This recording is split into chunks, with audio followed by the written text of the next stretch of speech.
Hello everyone, welcome back. So today in this short video we are going to understand a quick program for checking out a number entered by user is a prime number or not, right? So in the Python program we are going to just check out this logic. For that we are going to just get an integer kind of input from user. So I'm going to use out here an input function. So let's just give the statement to the user that enter the number. Okay, so let's just move forward here. And if my number, we can have a condition if the number would be greater than, smaller than or equals to 1, right?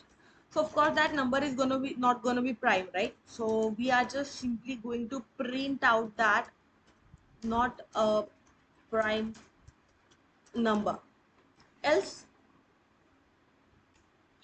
we know that if any number is going to be divisible by 2, that is actually the even number, right? So for prime number we have a logic here.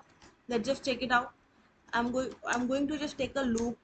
So I in range, we are going to just take a range which is going to start out from 2.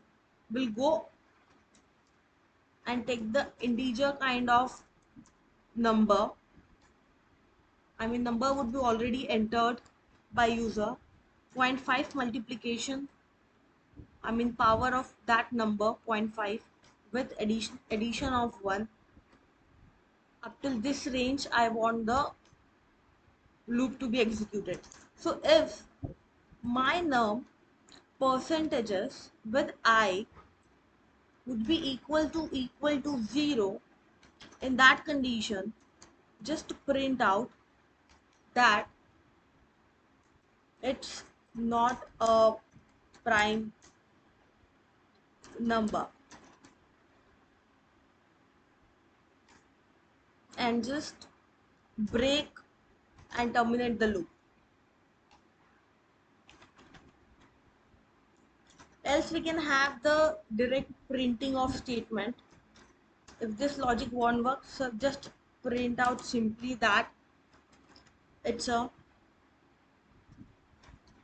prime number.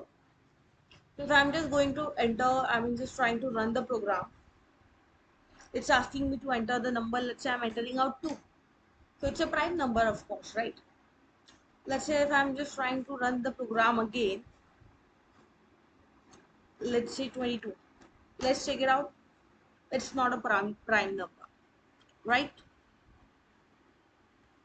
So this is how you can just work out, right? And I hope this is clear. In case if you guys are having any issues, you can let me know. Thank you so much.